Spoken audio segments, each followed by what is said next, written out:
ففروا إلى الله إني لكم منه نذير مبين ولا تجعلوا مع الله إلها آخر إني Allahu لكم Akbar, Allahu Akbar. Alhamdulillah kita melihat kepada نذير keadaan terkini di Mekah yang mana live kita bawakan kepada anda semua. Kini mungkin pada jam 4.30 pagi di sana. Mereka sedang menunggu waktu subuh untuk masuk dan sama-sama beribadah. Kita melihat kepada keadaan yang terpilih sahaja untuk berada di sana dengan kapasiti penuh yang dibenarkan. Tidak ada lagi penjarakan fizikal. Alhamdulillah kita ucapkan tahniah kepada mereka yang berada di sana kan, Nas? Tepat sekali kita mulakan pagi Isnin 18 Oktober 11 Rabiul Awal dengan penuh ketenangan. Alhamdulillah. Ya, Alhamdulillah. Mereka yang sudah berkunjung ke Tanah Suci Mekah, ke Masjidil Haram dan juga di Madinah ya. Masjid Betul, Nabawi betul. kita melihat semakin kurang penjarakan fizikal walaupun pelitup muka masih dipakai. Diwajibkan. Diwajibkan dan Betul. insya-Allah kita akan bersama-sama seorang yang bakal memberikan kita yang terkini dari Tanah Suci Mekah. Kita bersama dengan seorang artis juga Ya, yang betul. berjaya sampai ke sana dan kita tinjau-tinjaulah apa keadaan kita di sana untuk jemaah Malaysia yang bakal sampai nanti. Ya, jadi lupa nak bagi salam kepada anda semua. Assalamualaikum. Apa khabar semua? Selamat pagi diucapkan kepada penonton-penonton Malaysia hari ini. Alhamdulillah kita kembali bersiaran bersama dengan anda semua untuk hari ini Isnin 18 Oktober 2021. Diam tak diam kita dah nak meniti akhir-akhir bulan Oktober ni. Tepat dan sekali. banyak benda yang kita dapat sebagai berita baik, kelonggaran-kelonggaran yang diberikan. Apapun kita harapkan agar anda semua kekal bersemangat, kekal ceria untuk meneruskan hari ini. 1 jam kita nak bawakan perkara-perkara ataupun topik-topik yang padat untuk anda semua. Ya, bukan saja kita akan bawakan yang terkini dari Mekah dan Madinah, tapi kita juga akan mempelajari teknik-teknik senaman untuk menghilangkan rasa lemak di lengan-lengan anda. Kalau anda Di buat sini dan kepak-kepak di macam sini. ni, rasa macam Itu ayam part macam yang paling tu. susah nak turun tahu. Sangat susah. Saya pun kena akur yang susah nak hilangkan lemak-lemak di lengan ni. Kita berikan anda tips ya. Macam mana nak, itulah dia. Tengoklah kita punya coach ni punya lengan memang sangat kecil. Macam mana nak jadi lengan kecil macam ni? Ada senaman yang tertentu sebenarnya. Postur badan kita pun kena betul untuk Tepat bersenam sekali. ni. Jadi semua ni kita akan belajar seketika nanti. Kita ada satu segmen khas untuk bagaimana menguruskan lengan-lengan yang ada flabby-flabby lemak dan sebagainya. Dan juga kita akan bawakan tadi tentang Mekah dan Madinah boleh dikunjungi. Selain daripada itu kita juga akan bawakan kisah remaja autistik yang suka sangat bagi makan dekat orang. Seronok tahu cerita ni. Ini berkaitan dengan inspirasi keluarga Malaysia. Ya. Dan juga jangan dilupakan kita ada seorang artis yang boleh dikatakan tahap #legend ya. Adik Dakmi akan bersama-sama kita untuk memperkenalkan single terbaru beliau dan memandangkan besok kita bakal menyambut Maulidur Rasul. Jadi kalau Dakmi dengan Maulidur Rasul tidak dapat dipisahkan kepada Ya, peminat-peminat betul. beliau. Kita bersama dengan Dakmi sedikit masa lagi. Tapi sebelum itu kita membawakan suatu siri inspirasi untuk anda. Saksikan bingkisan ini. Wan Azmin Aiman Wan Awad, seorang remaja istimewa yang berusia 15 tahun. Siapa sangka, pengidap autisma ini mempunyai sifat prihatin dan empati yang tinggi. Kisahnya pernah tular di media sosial apabila sering memberi makanan dan minuman kepada pekerja pembersihan sampah yang lalu di kawasan rumahnya. Menurut ibunya, Dayang Zelinah Awang Yusof, anak bongsu daripada 4 beradik ini biasanya akan meminta bantuan abangnya, Wan Azwin, untuk membeli makanan serta minuman tersebut. Setiap kali lori sampah lalu, ia akan sentiasa menjadi keterujaan buat diri Aiman. Malah, pekerja lori sampah juga turut mengenalinya. Selain itu, Aiman juga sangat peka dan mudah bersimpati terhadap perkara dan individu yang dilihat di sekelilingnya. Ya Allah, sejuk perut ibu mengandung. Itulah dia sumber inspirasi kita di pagi kita melihat ini. anak ini sangat mempunyai perasaan yang empati yang tinggi apabila ingin memberikan makanan kepada mereka yang berada di kawasan itu, terutama sekali mereka yang membersihkan kawasan rumah dia kan. Ini mungkin cara menghargai individu. Jadi terus saja kita bersama dengan ibu dan 2 orang anak ini, seorang abang dan seorang remaja autistik yang seperti mana anda dapat saksikan di bikisan tadi. Puan Dayang Zalinah Awang Yusof, ibu kepada adik Wan Azwin Wan Ahmad dan juga Wan Azwin Aiman Wan Ahmad. Seorang Aiman, seorang Azwin lah saya kira ya. Boleh panggil? Itulah dia keluarga yang memberikan kita inspirasi di pagi hari. Assalamualaikum semuanya. Waalaikumsalam. Jadi kita nak bersama dengan adik Wan Azmin Aiman. Aiman di mana? Angkat tangan sikit. Tu Aiman. dia. Handsome sebenarnya orang dia ni. Jadi Okey, saya nak tanya kepada adik Aiman. Adik Aiman dah biasa dengan pekerja-pekerja yang datang setiap minggu. Awak tahu ke bila diorang datang setiap minggu? Dah boleh bajet ke hari apa? Dia malu-malu sikit. Tak apa Aiman, saya pun malu-malu masa saya 15 tahun. Okey, tak apa. Mungkin kita boleh mulakan dengan Puan Dayang terlebih dahulu. Puan Dayang. Ya, saya. Sebab bila kita melihat kepada perasaan ataupun tingkah laku anak-anak ni, semuanya bermula dari rumah. Setuju atau tidak, itulah kan macam mana mak tu melakukan Mendidik. kelakuan, mendidik dan sebagainya akan diikuti oleh anak-anak. Itu yang kita sering kali dengar. Jadi macam mana, apa yang mungkin diterapkan di rumah sehingga Aiman mempunyai sifat sebegini? Setiap kali nak bagi orang makan katanya siap bagi nota lagi, nak suruh ayah beli minyak urut sebab ayah sakit badan dan sebagainya. Ada karakter-karakter ini dalam diri Aiman. Mungkin Puan Dayang boleh kongsikan. Alhamdulillah. Sebenarnya Aiman ni banyak menterbiah kami dan saya sebenarnya. Masya Allah. Masya Allah. Kerana bila kadang dia semacam dia banyak correct my mistake lah tu buat anak lain kan. So bila dengan dia cara interaksi bercakap memang lain. Dari situ maksudnya dalam rumah ataupun kita nampak orang, kita cakap semoga orang, mungkin dia pernah dengar kita selalu cakap macam tu kan. So dia macam sekali bila kita nak hantar dia ke sekolah, jalan jam, ada orang bagi jalan nak melintas, tiba-tiba ada kereta melintas, rasanya saya sekali aja jaga. Saya cakap depan-depan dia lah, saya cakap semoga Allah rahmati kamu yang bagi berjalan. So bila benda tu berlaku, dia terus pandai buat tu macam tu. Dia macam dah tertanam dalam jiwa dia. Betul.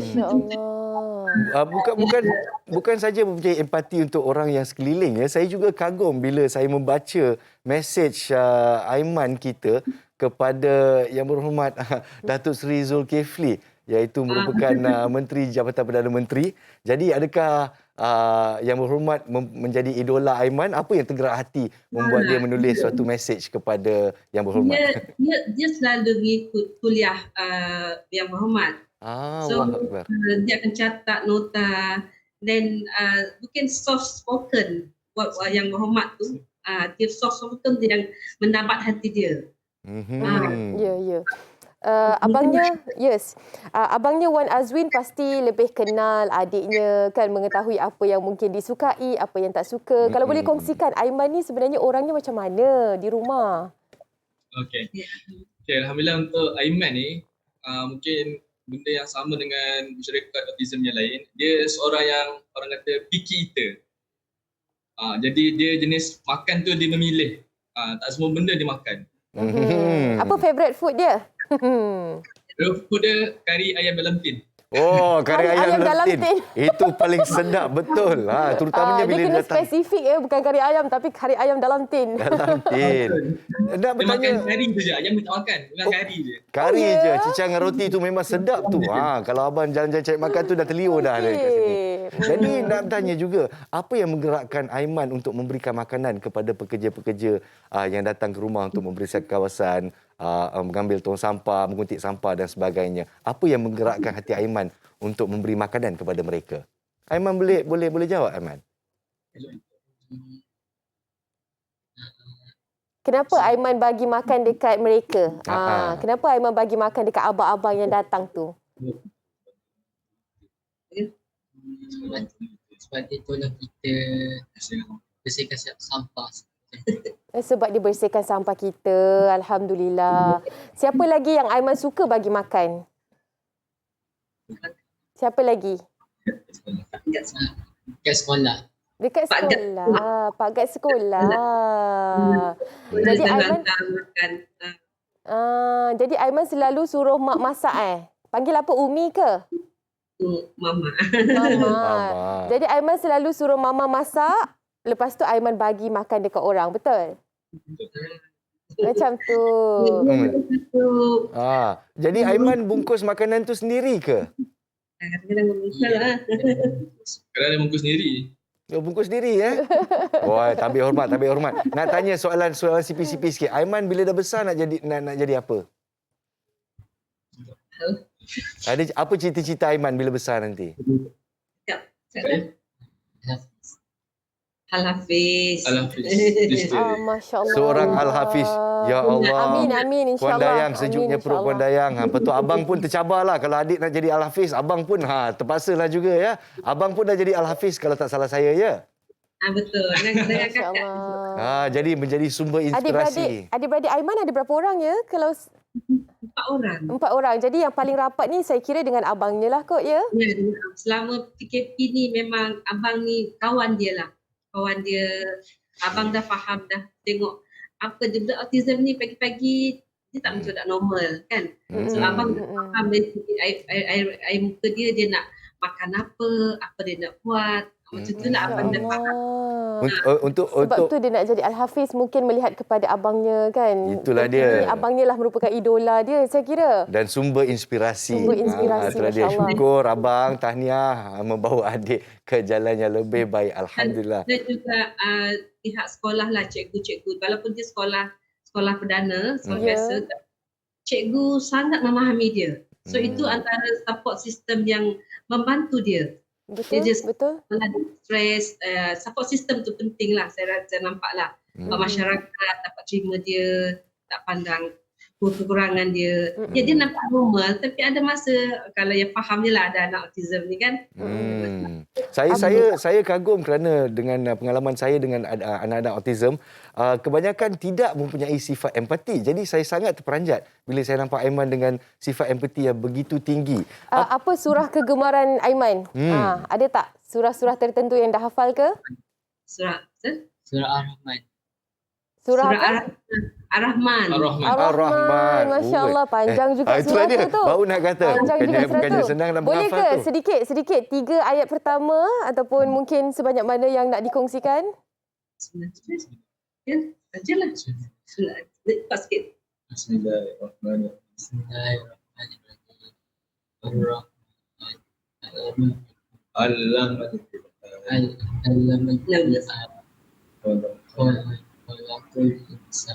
Alhamdulillah. Alhamdulillah. Dia malu-malu Masya tapi dia masih Macam mencuba.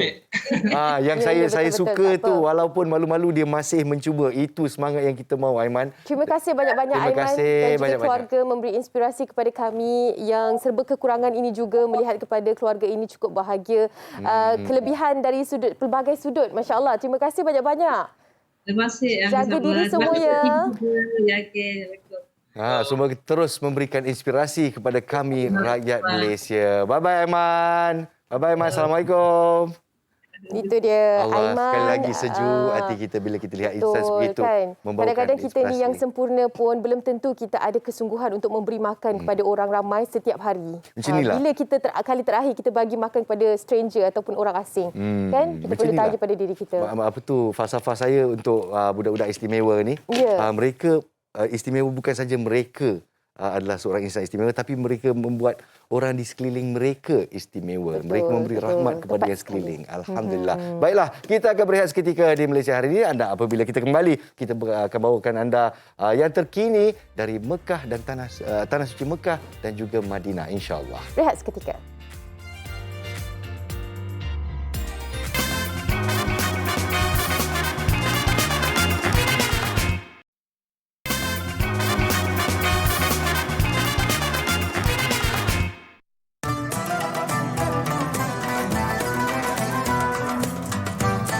Penularan wabak COVID-19 menyebabkan satu dunia mengambil langkah berjaga-jaga dengan mengawal pergerakan di negara masing-masing. Pada pertengahan Mac 2020, Kerajaan Arab Saudi memutuskan untuk menghentikan semua penerbangan antarabangsa dan menyekat pergerakan keluar masuk ke beberapa bandaraya termasuk Mekah dan Madinah. Ibadah haji dan umrah turut ditangguhkan buat sementara waktu bagi mengawal jangkitan virus berkenaan. Pada Julai 2020, pelaksanaan ibadah haji dihadkan hanya 1,000 jemaah sahaja dengan usia kurang daripada 65 tahun serta tidak menghidap sebarang penyakit kronik selain perlu mematuhi semua prosedur operasi standard SOP yang dikenakan. Selepas hampir 6 bulan penangguhan, pada 4 Oktober 2020, kumpulan pertama mula dibenarkan menjalani ibadah umrah dengan bilangan kuota hanya 6,000 jemaah sehari untuk penduduknya sahaja. Namun pada Julai 2021, Kerajaan Arab Saudi mula bersedia menyambut ketibaan kira-kira 60,000 jemaah haji di negara berkenaan dengan merekrut seramai 5,000 petugas untuk melakukan kerja-kerja membasmi kuman di seluruh kawasan Masjidil Haram dan beberapa kawasan lain sebanyak 10 kali sehari.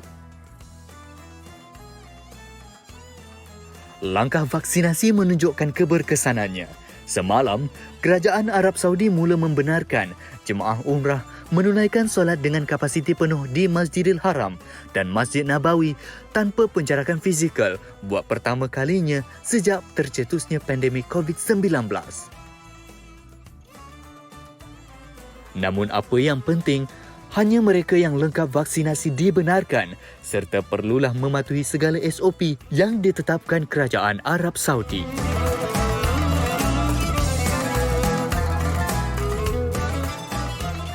Begitu berat tanggungjawab yang dipikul oleh Kerajaan Arab Saudi untuk menjaga keselamatan dan juga kesihatan beribu-ribu jemaah yang bakal sampai ke Tanah Suci Mekah. Kita kongsikan tadi kronologi berkaitan dengan bermulanya pandemik, bagaimana prosedur yang diperlukan, SOP yang telah pun ditetapkan oleh Kerajaan Arab Saudi untuk menerima jemaah-jemaah haji maupun umrah. Jadi Alhamdulillah pada hari Ahad merupakan hari pertama mereka dapat bersolat di sana, menunaikan ibadah dengan kapasiti penuh yang ditetapkan sama ada di Masjidil Haram maupun di Masjid Nabawi. Alhamdulillah. Jadi kita akan bersama dengan seorang Presiden Persatuan Agensi yang mana kita kenalkan sahaja terus, Datuk Seri Razali Muhammad Syam merupakan Presiden Persatuan Agensi Pelancongan Umrah dan Haji iaitu PAPUH. Dan juga kita bersama dengan siapa lagi kalau bukan mereka ataupun individu yang membawa mereka ini merupakan tim Malaysia yang pertama menjejakkan kaki di Mekah, Ashraf Muslim. Kami hormat kepada kedua-dua individu ini. Assalamualaikum diucapkan kepada kedua gentleman kita. Apa khabar di sana? Waalaikumsalam warahmatullahi. Jadi Ashraf, sekarang kalau boleh berikan kita sedikit update ya. Anda sedang berada di mana sekarang? Okey, sekarang saya berada di Masjidil Haram. Sedang menunggu waktu solat subuh berjemaah. Dan alhamdulillah hari ini adalah hari pertama. Tadi baru saya selesaikan ibadah umrah tadi. Dan subuh pertama di Masjidil Haram ni selepas 2 tahun masjid ini terpaksa mengikut SOP ataupun kena lockdown. Dan alhamdulillah bila saya tengok kat sini hari ini semuanya dapat solat tidak ada penjarakan sosial. Itu yang saya rasakan lebih seronok lah. Yelah, kita sempat juga melihat kepada perkongsian Instastory. Ashraf dah kongsikan, Imam dah mula sebut rapatkan saf, luruskan saf dan juga betulkan saf. Itu adalah momen yang pastinya memberikan impak juga ya bagi jemaah-jemaah di sana.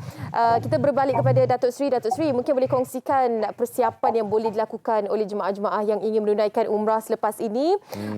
Kerana kita melihat kepada kes harian yang cukup rendah di Arab Saudi dan dikirakan pembukaan ataupun pemansuhan SOP ini berlanjutan dengan agak lama, insya-Allah kita harapkan begitu. Jadi apa persiapan yang paling utama yang boleh dilakukan oleh jemaah-jemaah haji, Datuk Seri? Silakan. Kurang dengar tak berapa berpecah suara. Okey, pelan-pelan kayu, Pelan-pelan, tak apa. persiapan, harapnya dengar persiapan bagi jemaah haji yang boleh dilakukan, yang paling penting sekali untuk kita lakukan sebagai mereka yang nak pergi ke sana nanti. Okey, persiapan yang paling penting kalau ingin melakukan umrah pada masa kini, pertama sekali kita mesti ada buat swab test 72 jam sebelum bertolak, yang PCR tu. Dan lepas tu kita kena pastikan juga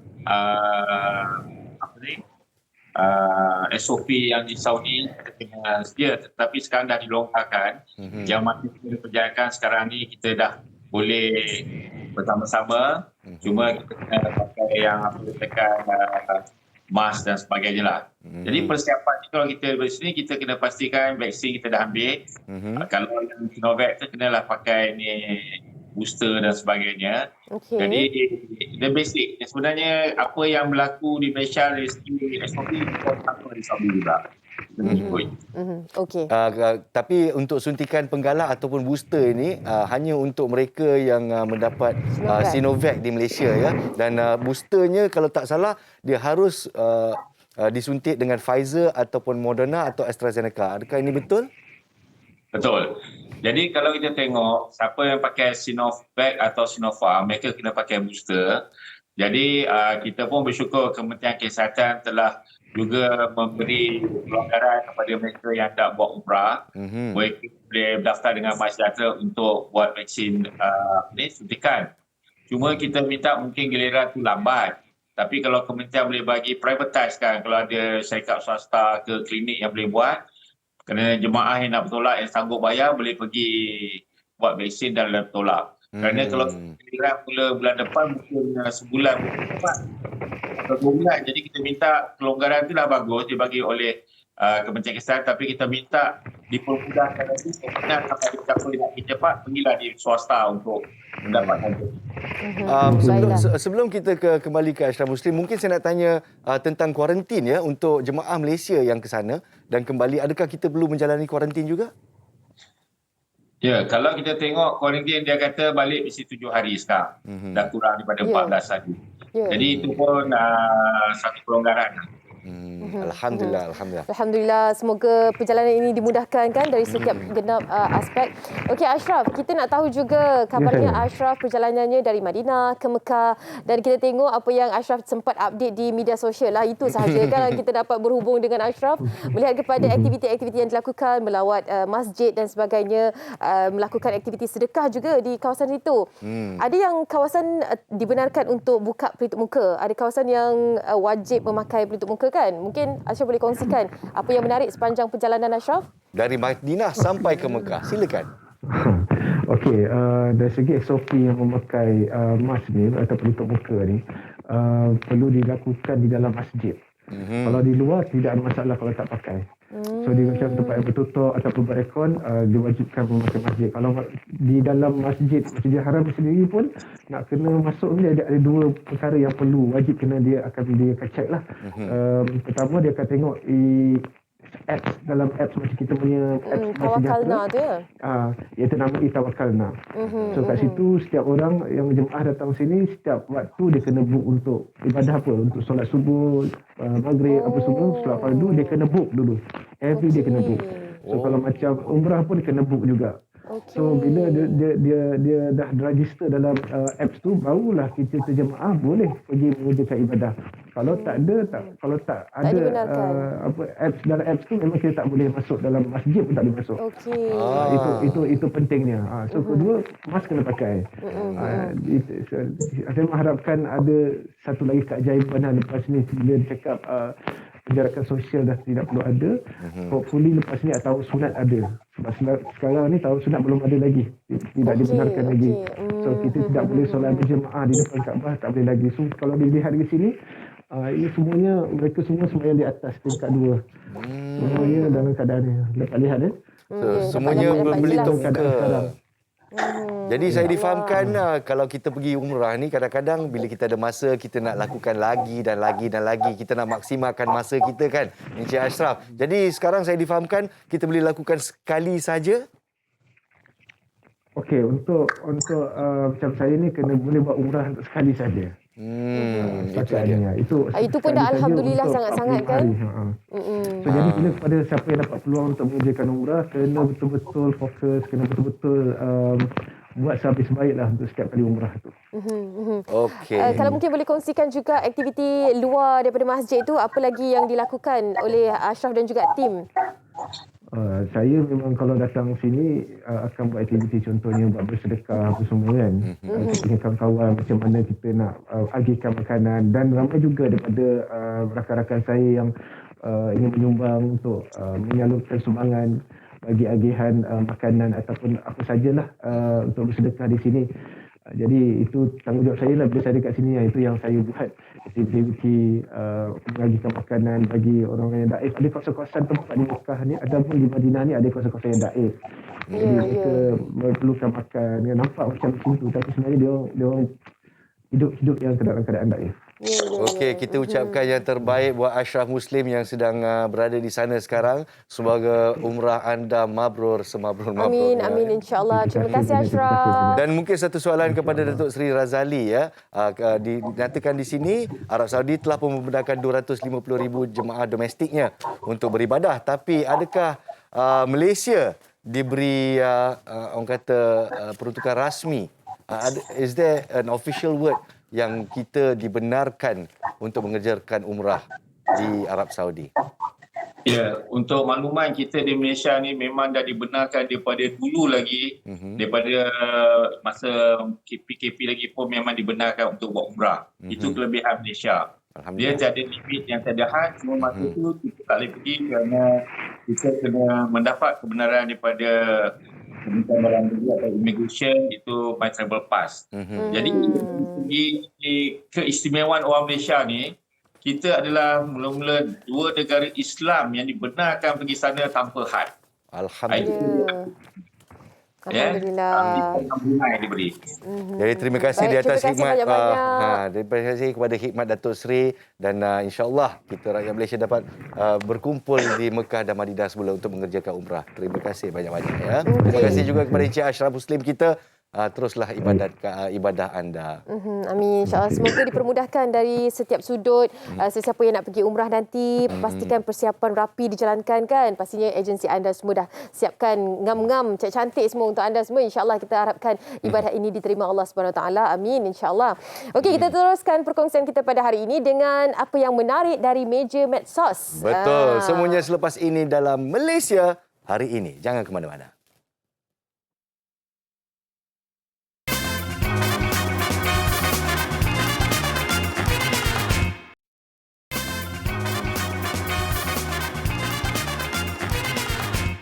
Kembali bersama kami Naz Rahman dan juga Cik Anis yang manis. Cik Anis yang manis. Kita dah lama kita tak bersama Anis sama-sama. ke Anim? Anis pula. Awas, Anis mana ni? Anis mana ni? Nasib baiklah awak bukan isteri saya. Kalau tidak dah lama saya tidur luar hari ni. Itulah pasal. Okey, tak apa. Kita reda-redakan keadaan dengan kita nak kongsi apakah yang menarik dari meja medsos hari ini.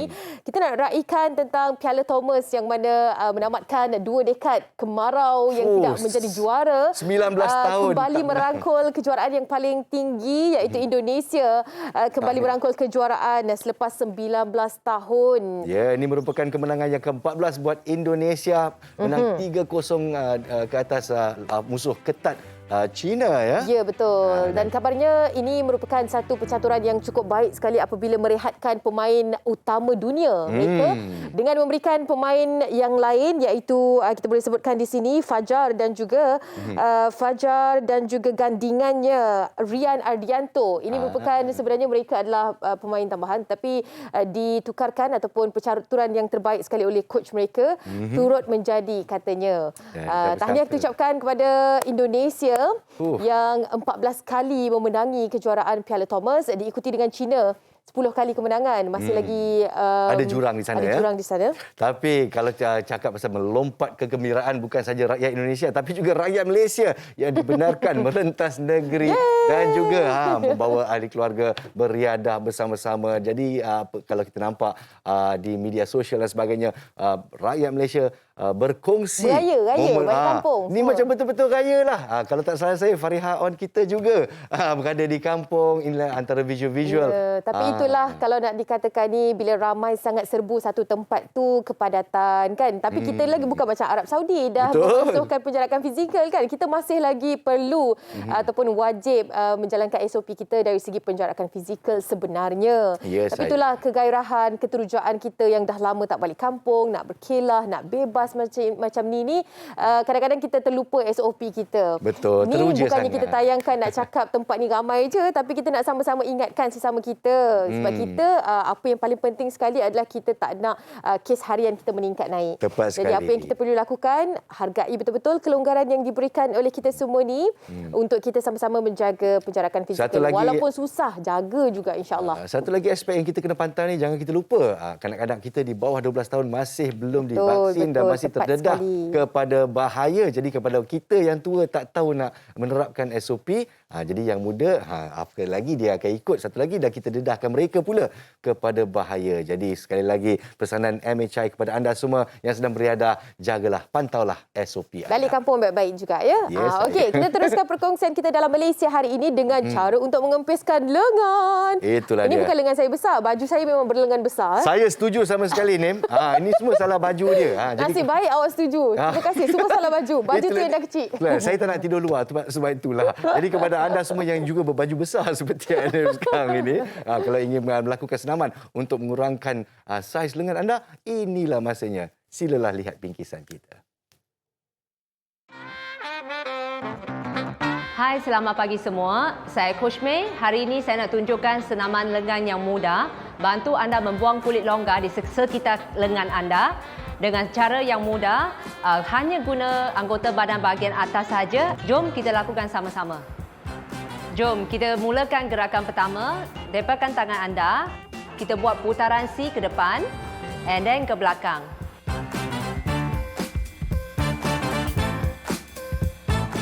Bila anda putarkan tangan ke depan, pastikan tapak tangan ke bawah. Putar ke belakang, tapak tangan ke atas. Buat secara perlahan-lahan. Ingat, kuncikan perut anda dan lakukan selama 30 saat. Gerakan kedua, buka tangan anda 90 darjah dan turunkan ke bawah. 1, 2.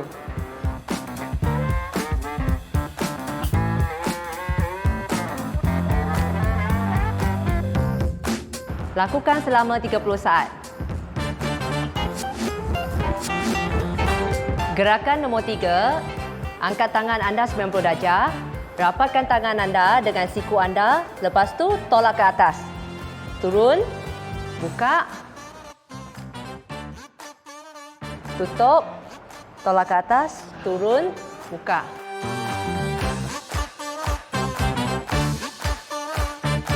Ingat, kuncikan perut dengan bahu anda dan lakukan selama 30 saat.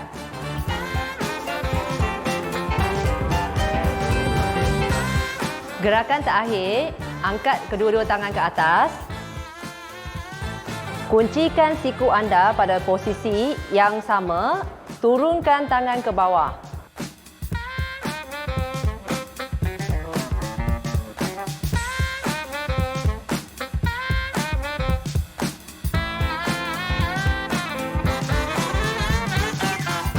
Itulah dia 4 gerakan Coach May berkongsi kepada anda untuk bantu anda menghilangkan kulit longgar di bahagian lengan anda. Mungkin mula-mula akan rasa sakit, lengung, itu biasa.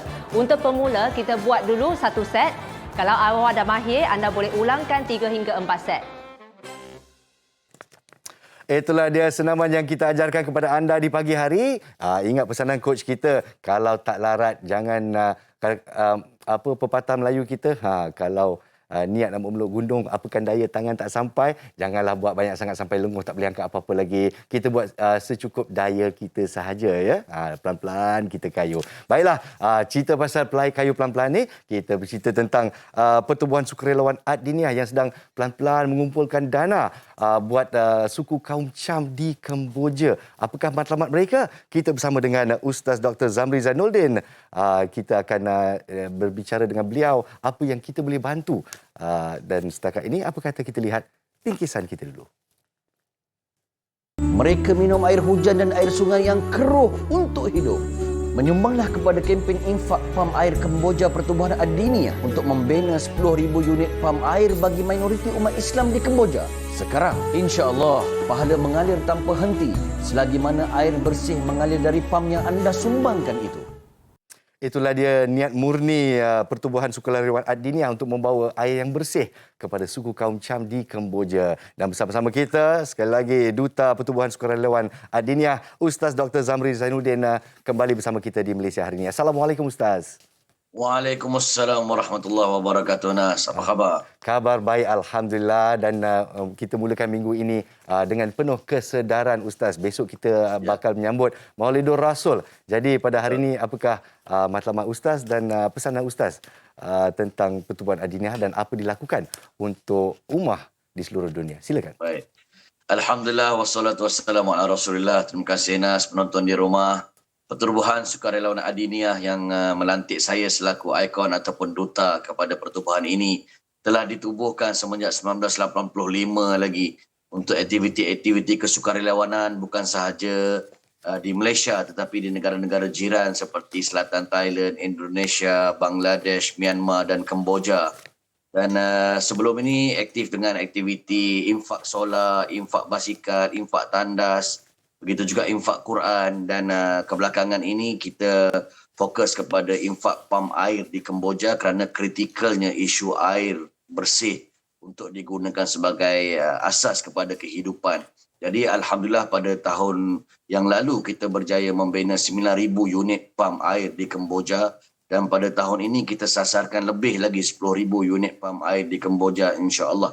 Jadi kami menyeru kepada tuan-tuan untuk bantu kami bagi membantu mereka umat Islam minoriti di sana supaya dapat hidup dalam keadaan selesa, tenang, bahagia kerana mereka betul-betul berpaut ataupun bergantung penuh kepada air sungai untuk makan, untuk minum, untuk mandi, untuk membersihkan diri, untuk beribadah, tak kurang juga untuk perkara-perkara asas yang lain.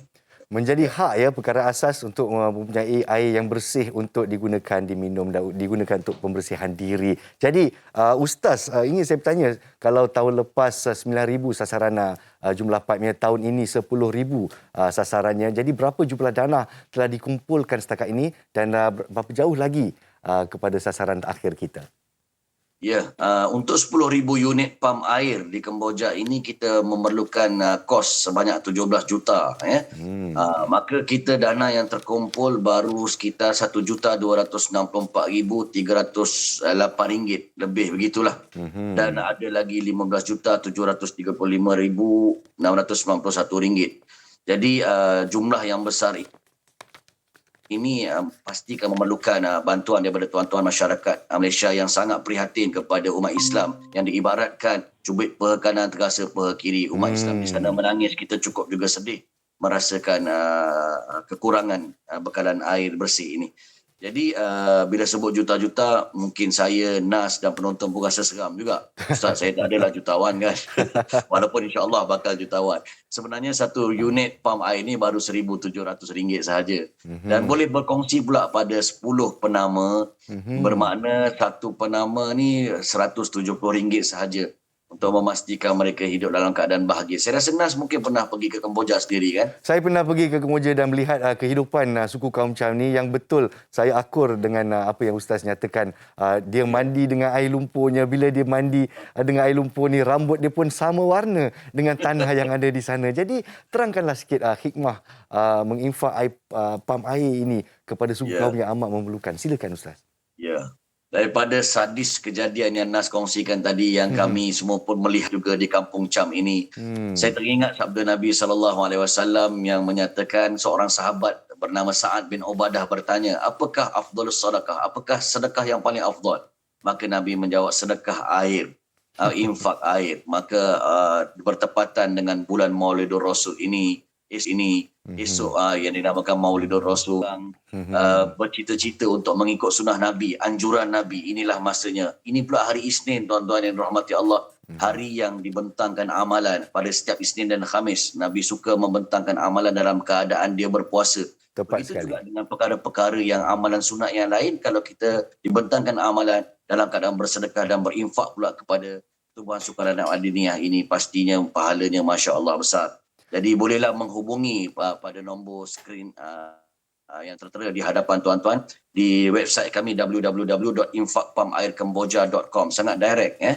Dan boleh juga untuk menelefon Ustazah Solehah di talian 011110976699 ataupun Ustazah Hazwani untuk bertanya lanjut, bernego dan seumpama dengannya di talian 0115566972. Sebenarnya hakikatnya bukan kita sahaja membantu mereka yang minoriti susah untuk mendapatkan bekalan air bersih, tetapi sebenarnya kita menolong juga nasib kita di alam kubur dan di akhirat sana. Nas. Terima kasih di atas peringatan Ustaz dan terima kasih juga di atas perkongsian butiran-butiran Pertubuhan Sukarelawan Adiniyah. Jadi teruskan usaha dan teruskan perjuangan sebagai duta yang berwibawa dan berkaliber. Terima kasih banyak-banyak Ustaz. Sampai Terima kasih kembali Nas. Assalamualaikum. Waalaikumsalam warahmatullahi wabarakatuh. Dan itulah dia peluang anda untuk berinfak dan memanjangkan amalan-amalan soleh kita, terutamanya di hari Isnin. Nabi Muhammad SAW sememangnya suka melakukan aktiviti-aktiviti yang membangunkan ummah di hari Isnin dan juga hari Khamis. Bercerita tentang pembangunan ummah, Anim kita ada satu cerita yang menarik yang bakal dibawakan ke kaca TV anda. Silakan Anim. Baik, terima kasih Nas. Kepada anda semua penonton-penonton yang dikasihi, Anim nak kongsikan ni sebenarnya sempena dengan sambutan Maulidur Rasul. Kami di TV3 akan menawarkan pelbagai perkongsian-perkongsian menarik, topik-topik istimewa untuk kita tingkatkan cinta kita kepada Rasulullah sallallahu alaihi wasallam insya-Allah. Dan apa yang kita nak kongsikan, topik-topik antaranya akan berlangsung di Tanyalah Ustaz di Majalah 3 Malaysia hari ini sendiri. Esok kita akan bawakan topik berkaitan dengan sirah Rasulullah, sirah junjungan, dan juga kita akan tayangkan topik ini dalam Wanita Hari Ini. Pelbagai juga dokumentari istimewa yang akan dibawakan kepada anda. Contohnya seperti Pembawa Rahmat pada 19 Oktober akan bersiaran secara langsung pada jam 6 petang dan juga dua telefilm khas iaitu Maulidur Rasul Datang Lagi pada 18 Oktober 10 malam dan juga Mencari Siratul Mustaqim pada 19 Oktober iaitu pada jam 2 petang. Salam Maulidur Rasul, cintai Rasulullah sallallahu alaihi wasallam. Insya-Allah kita harapkan inilah program-program yang dapat tingkatkan, semarakkan lagi cinta kita kepada Nabi junjungan kita. Jadi jom kita saksikan promo sebelum kita rehat seketika. Kembali selepas ini dalam Malaysia Hari Ini. Pilihan telefilm menarik sempena Maulidur Rasul ini di TV3. Kehadirannya dikecam, namun perubahan dirinya dicontohi. Kau boleh ambil duit tu, tapi berjanji tinggalkan anak saya. Maulidur Rasul Datang Lagi, 18 Oktober 10 malam. Sepi yang dirasai angkara pandemik kian terubat dengan kehadiran insan istimewa. Ya Allah, anak-anak aku. Mencari Siratul Mustaqim, 19 Oktober 2 petang. Salam Maulidur Rasul, ikhlas daripada TV3.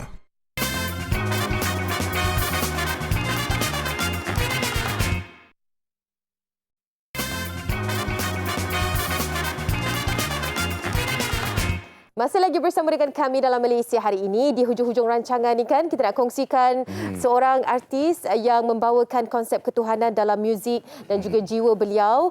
Mungkin Nas lebih kenal sebab Nas tadi sampai-sampai je tahu individu ini merupakan individu yang lama tahu dalam industri ni. Tanda pagar legend ni. Jom kita bersama dengan Dakmi. Assalamualaikum Dakmi.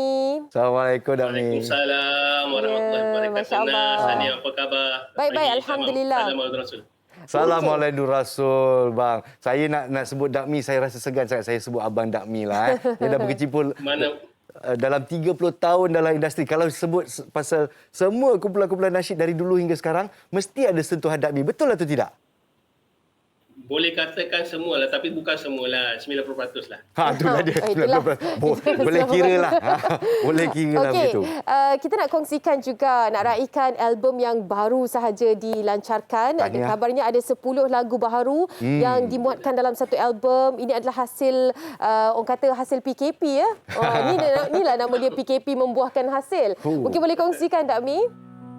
Alhamdulillah, album ni dia punya projek, nama projek ni ialah Box Maulidur Rasul Aura Rezeki Kasih dan Rindu.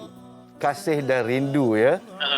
Jadi saya pun biasa dengan cerita-cerita Abang Dak Mi yang sering kali merindui Rasulullah sallallahu alaihi wasallam. Jadi kalau kira Maulidur Rasul ni memang Abang Dak Mi mesti ada melakukan sesuatu je. Apa yang menjadi dorongan Dak Mi? Sebab kita ni kalau nak balik ke Allah Taala nanti pun dapat syafaat baginda Rasul, lepas tu atas rahmat Allah. Kalau ikutkan kita punya amal ibadah takkan dapat lah. Tak mungkin kita dapat masuk, tak lepas ke mana-mana. Jadi kita mohon harap dengan Allah, mohon harap dengan sebab kita dapat agama ni pun daripada Nabi kan, Nabi yang bawa. Jadi kita kena sangat-sangat lalu ikut cara dia. Macam-macam cara lah, dan mengikut cara sahabatnya yang melaksanakan kerja-kerja agama ni. Jadi orang macam kami ni orang seni kan. Jadi kita ikut orang seni lah. Begitulah. Ya, betul. Bagaimana untuk promosi album ini? Sebab kita difahamkan sekarang kan adalah fasa untuk sangat mencabar nak bagi album, nak cakap dengan orang yang mungkin ini adalah promosi yang terhebat. Tapi mungkin konsep yang berbeza dari sudut lagu-lagu ketuhanan kan. Bagi mereka yang dah ada pengikut sendiri, mereka memang mencari dan menunggukan album yang dikeluarkan, contohnya daripada Abang Dak Mi. Jadi dari segi promosi, pelancaran dan bagaimana untuk dapatkan album, mungkin boleh kongsikan? Okey, album ni kerjasama Dak Mi Music Factory dengan Aura Rezeki Malaysia. So dari segi owner dia, saya dan owner dia iaitu JM, berbincang bagaimana untuk nak bagi kerja tau. So mula-mula production saya buat boxing, marketing dan juga apa semuanya JM dan Aura Rezeki yang buat. So alhamdulillah kita minggu lepas dah buat launching dan kita print lebih kurang dalam box tu 5,000 unit. Dengan ceritanya dah hampir habis. Alhamdulillah. Macam goreng pisang dia lepas PKP ni. Semoga terus murah rezeki. Mungkin ada yang rindui suara Dak Mi ni. Kalau Abang Dak Mi bila buka suara kan, bila dia berkasidah, merdunya. Mungkin untuk penonton-penonton MHI nak lepas rindu sikit Dak Mi, boleh tak? Lagu yang mana? Salah satu lagu yang Kekasih yang dirindui, single terbaru abang. Silakan. Yang ni sekarang Ya, saya. Ya Rasulullah, salamun alaik. Ya Habiballah, salamun alaik. Allahumma salli ala Muhammad. Ya Rabbi salli alaihi wa sallim. Allahumma salli ala Muhammad. Ya Rabbi salli alaihi wa sallim. Allah. Teruja kita nak menyambut Maulidur Rasul esok hari. Terima kasih Dak Mi. Kita ucapkan juga salam Maulidur Rasul. Jaga diri baik-baik Abang Dak Mi. Semoga segala-galanya dipermudahkan. Lagu ni dalam box tu. Lagu ni dalam box tu sekali. 10 lagu kesemuanya kalau tak salah saya ya. Saya lupa nak bagi tahu tadi Nas, dekat mana nak dapatkan dekat Aura Rezeki Malaysia. Aura Rezeki Malaysia, itulah sasaran kita. Terima kasih. Assalamualaikum. Terima kasih.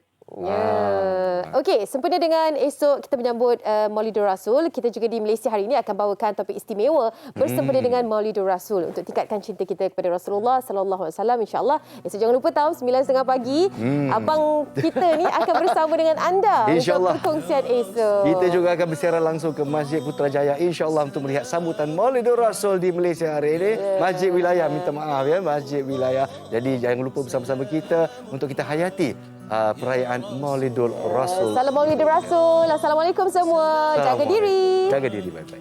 Ya Habiballah, salamun alaik. Kekasih yang ku rindukan, kekasih